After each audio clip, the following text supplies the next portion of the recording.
Why stupid people are so confident. Russell's warning is a strange phenomenon you've probably noticed, but maybe never fully questioned. The loudest person in the room is often the least informed. The most certain people are often the most shallow. And the ones who hesitate, who question, who say I'm not sure, they're often the ones who actually know something. But this isn't just a social annoyance. It's not just about ego or arrogance. It's a deep philosophical issue, one that British philosopher Bertrand Russell identified nearly a century ago. He said, "The fundamental cause of the trouble is that in the modern world the stupid are cocksure, while the intelligent are full of doubt." And that quote hits harder today than ever before. We live in an era where confidence is currency. If you speak with enough energy, enough certainty, enough volume, people assume you know what you're talking about. Social media thrives on this illusion. The influencers, the self-proclaimed experts, the motivational speakers, they all project unshakable certainty.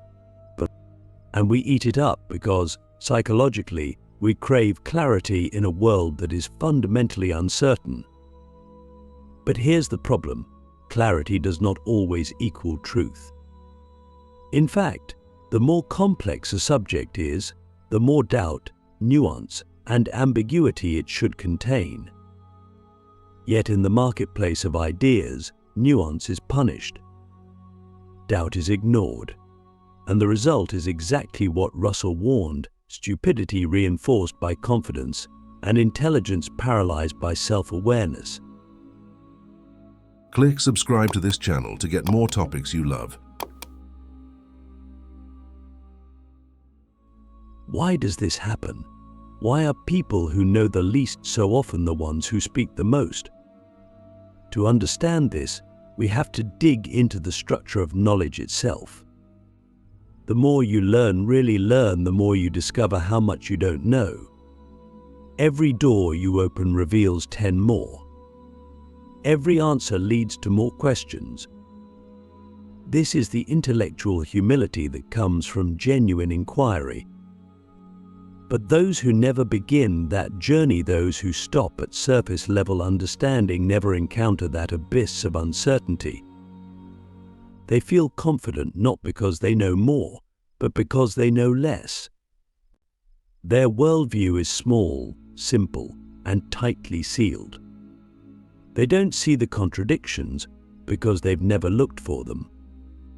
Now, you might ask, isn't it good to be confident? Isn't confidence a strength? And the answer is, not always. Confidence divorced from competence is dangerous. It leads people to believe they can lead when they're not qualified, teach when they haven't learned, judge when they haven't reflected. It creates a culture where the loudest voice drowns out the wisest one. And we see the consequences everywhere: in politics, in education, in media, in everyday conversations. The rise of misinformation, the polarization of thought, the death of nuance, all of it can be traced back, in part, to Russell's warning. But here's the twist: this isn't just about other people. It's about us, you and me, because no one is immune to this dynamic. We all have areas where we think we know more than we do. We all have blind spots, biases, echo chambers. And the moment we become too certain, the moment we stop questioning ourselves, we risk becoming exactly what we pretend to oppose. So the question becomes, how do we protect ourselves from our own false confidence? And how do we live in a world where the confident are often wrong and the wise are often silent? The first step is awareness. We have to recognize that confidence is not a reliable indicator of truth. Just because someone speaks with authority doesn't mean they have authority. Just because someone is certain doesn't mean they are right. And just because you feel confident doesn't mean you're not missing something crucial. We have to learn to pause, to ask deeper questions, and to create space for doubt not as weakness, but as wisdom. Because doubt, when it's rooted in curiosity, is the beginning of real knowledge. Think about this. When was the last time you changed your mind about something important? If it's been a while, that's not a sign of strength, it might be a sign of stagnation. If you always feel certain, always feel right, always feel like the smartest person in the room, that might mean you've stopped growing. And growth, real growth, requires friction. It requires humility. It requires the willingness to say, "I don't know," and to live inside that uncertainty long enough to find something deeper than just a quick answer. This is what Bertrand Russell was pointing to. Not just a social problem, but a psychological and philosophical crisis. A world where the uninformed are incentivized to speak and the informed are punished for thinking. A world where algorithms reward oversimplification and real wisdom gets buried under noise. And unless we learn to reverse that, unless we learn to value quiet thought over loud certainty, we will keep repeating the same cycles, just with different faces. So I'll leave you with a question that might haunt you in the best possible way. What if your confidence is the very thing keeping you from the truth? And what would happen if you let it go, even just for a moment, and began the terrifying, beautiful journey of learning how to think again? The confidence illusion, how Dunning-Kruger hijacked the human mind. There's a dangerous illusion hiding in plain sight, one that affects how we judge ourselves and how we perceive others. It's the illusion that we understand more than we actually do, and worse, that we're better at something than most people. It's the false glow that fills the minds of the least competent among us, giving them a bold confidence that feels like certainty, but is, in fact, ignorance wearing a crown. This illusion has a name: the Dunning-Kruger effect. It's not just a psychological quirk, it's a distortion in our entire perception of knowledge, one that has hijacked the modern mind and pushed society into a dangerous spiral of misplaced confidence and profound misunderstanding. The Dunning-Kruger effect describes a cognitive bias. People with low ability at a task tend to overestimate their ability, while people with high ability tend to underestimate theirs. The irony is brutal. The more ignorant you are, the more likely you are to believe you're an expert. And the more expert you become, the more you see the vastness of what you don't know. This isn't just theory. It's observable every single day in politics, in business, on social media, in every dinner conversation where someone with no depth of experience dominates the room with bold, too simplistic opinions. It's not intelligence that speaks first. It's often ignorance dressed in certainty. But why does this happen? Why do the least qualified voices so often carry the most confidence? Because genuine understanding is humbling. When you truly engage with a subject, philosophy, medicine, science, politics, even your own psychology, you begin to see how complex and interconnected everything is. You begin to realize how many variables are involved, how many unknowns exist, how much history, context, and contradiction is woven into every answer. And so, if you're honest, you become more cautious in your conclusions. You say things like, "It depends," or "I'm still learning," or "That's a hard question." But society treats those phrases as weakness. In a world that worships certainty, humility looks like doubt, and doubt gets ignored. So what do? We reward the confident. We give platforms to charisma, not wisdom. We retweet the boldest takes, not the most nuanced ones. But we elect leaders who speak in absolutes, not those who reflect, pause, or admit complexity. The Dunning-Kruger effect isn't just a psychological bug, it has become a cultural system. And once you see it, you can't unsee it. You start to realize that the world isn't led by the smartest, but by the most confident. And that confidence is often inversely proportional to knowledge. Now here's where it gets even more dangerous. The confident ignorant don't just influence themselves, they influence us. Their boldness becomes persuasive. Their certainty becomes contagious. We begin to question ourselves, not because we're wrong, but because we're less loud. And over time, real knowledge retreats into the shadows, while shallow certainty dominates the stage. This is the real consequence of Dunning-Kruger. It silences the wise and amplifies the foolish. But what if we flip the script? What if we began to treat humility as a mark of intelligence? What if the people who admitted uncertainty were seen not as weak, but as honest? What if we taught our children, our peers, our leaders that saying "I don't know" is not a flaw, it's a sign of depth? Russell's warning was never just about other people. It was a challenge to ourselves, to recognize that our own minds are fallible, that our own confidence needs constant interrogation, that we must be vigilant, not just against the stupidity of others, but against the subtle, creeping arrogance within ourselves. So here's a hard question. Where in your life are you more confident than you should be? Where are you speaking more than you're listening? Where are you assuming more than you're questioning? The Dunning-Kruger trap isn't just something that happens to them. It happens to us, especially in areas where we assume competence because we've read a few articles, watched a few videos, or had a couple good conversations. But wisdom isn't found in those shallow waters. It's found in the depths, in the willingness to dive beneath the surface, to sit with complexity, to admit that the more we learn, the less we truly know. And that's not a depressing realization. It's liberating.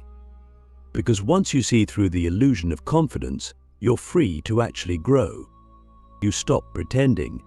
You start learning. You begin to value silence, reflection, and the kind of conversations where no one has the final answer. You start to develop the rarest kind of intelligence, not the ability to dominate, but the ability to listen deeply, speak carefully, and think clearly. So I'll leave you with this. What if true confidence isn't knowing everything, but knowing exactly where your knowledge ends? And what if the most powerful thing you could say today is not "I'm right," but "I'm listening"? The silent wisdom of doubt. Why smart people hesitate and the world needs them now in a world that moves at the speed of tweets and headlines. Doubt has become an endangered virtue. We reward speed over thought, reaction over reflection, and certainty over contemplation. Yet, if you study the greatest minds in history, Socrates, Descartes, Einstein, Simone Weil, Russell himself, you begin to notice a trait they all share: hesitation. You're not the kind rooted in fear, but the kind born of depth. The kind of pause that comes from knowing just how much there is to know and how little of it we ever truly grasp. This hesitation, this quiet doubt, is not a weakness. It is the foundation of wisdom. And it's exactly the kind of thinking the world needs more of right now. But hesitation doesn't sell. Doubt doesn't trend. And in a culture built on immediacy, those who pause are often seen as slow, indecisive, or even weak. Meanwhile, those who rush to judgment, who speak first and loudest, are treated like leaders, even if their ideas are hollow. This creates a dangerous imbalance. The wise retreat into silence, while the ignorant rise into influence. And the more this happens, the more the world becomes shaped, not by those who understand it, but by those who misunderstand it with confidence. Why do smart people hesitate? Because they see the complexity beneath the surface.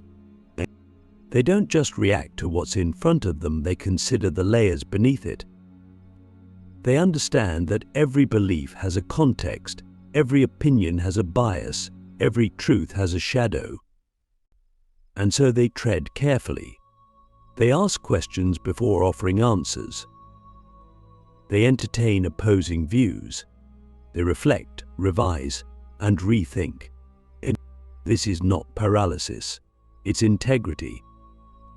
And in a society addicted to speed, that kind of slow thinking is revolutionary.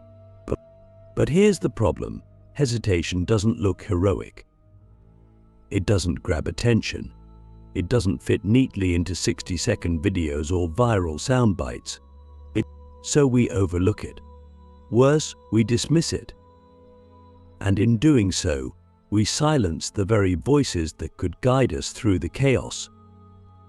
The ones who should be leading the conversation are too busy thinking it through, while those who shouldn't be speaking are already shouting. That's not just ironic, it's tragic. Because every time the wise stay silent in the presence of confident ignorance, ignorance wins. So what do we do? How do we elevate the hesitant voices, the nuanced thinkers, the people whose wisdom lies not in their answers, but in their questions? We start by changing what we value. As individuals, we have to stop being impressed by volume and start being impressed by thoughtfulness. As a culture, we have to reward intellectual humility over egoistic certainty. And in our own lives, we have to become the kind of people who are willing to say, "I'm not sure yet, let me think." This doesn't mean we abandon action. It means we ground our action in reflection. Because when you act without thought, you create noise. When you think before acting, you create meaning. And meaning is what we're starving for. Not more opinions, not more hot takes, not more certainty. We need meaning. And meaning is born in the space between the question and the answer, in the pause, in the doubt, in the silence. So ask yourself, where have you been too quick to speak, too eager to conclude, too unwilling to sit in the discomfort of not knowing? And then ask something even harder: what might happen if you gave yourself permission to doubt, not as a detour, but as the very path to wisdom? Because here's the truth: the world doesn't need more confident noise. It needs quieter minds. Minds that dare to wonder. Minds that resist the pressure to perform.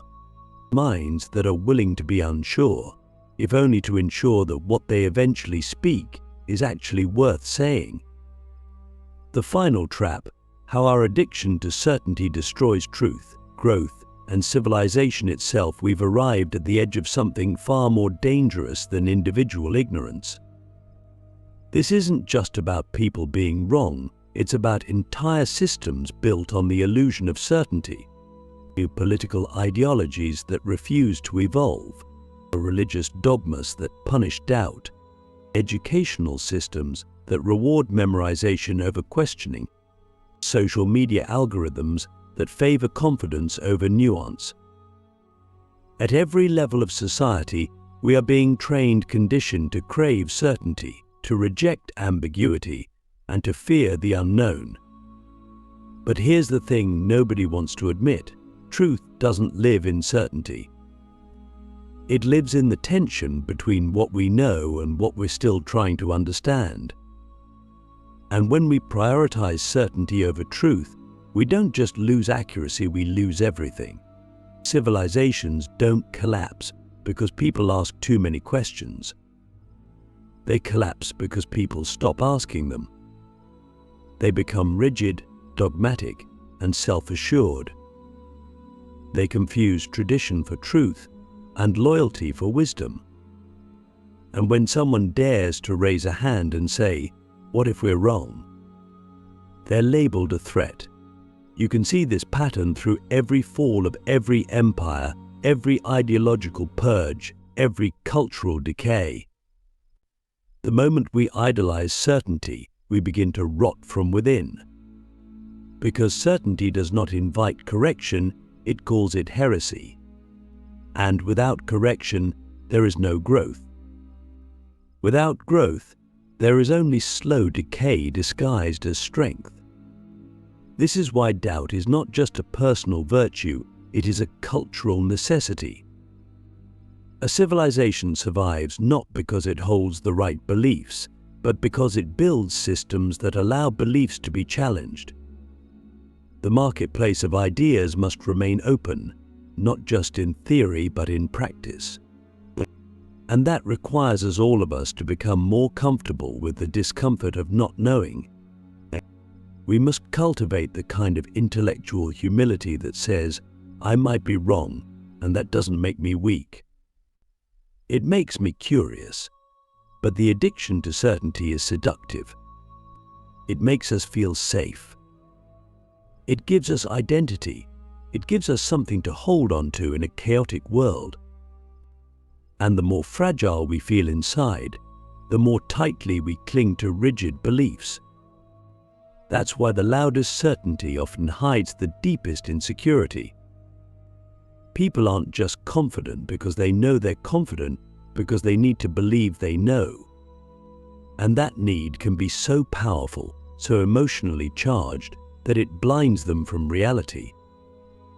It becomes a psychological shield, protecting the ego at the expense of truth.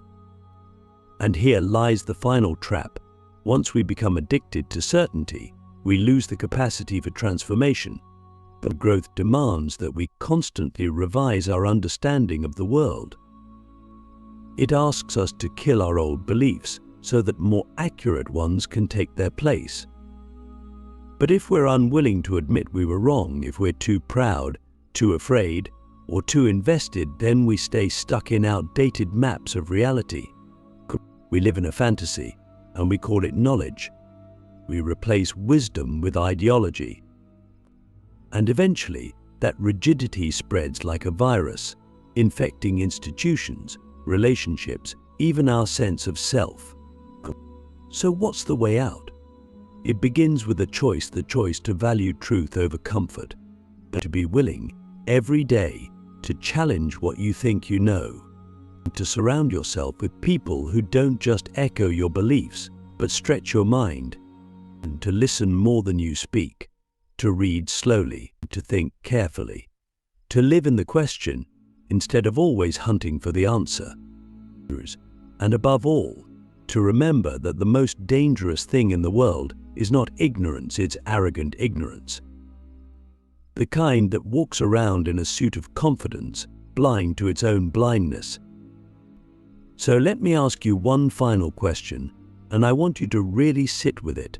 What would your life, your relationships, your thinking, and your future look like if you stopped needing to be right all the time and instead became obsessed with discovering what's true, even if it means letting go of everything you thought you knew? That question isn't just personal. It's civilizational. Because the future of our world depends not on who shouts the loudest, but on who dares to think the deepest.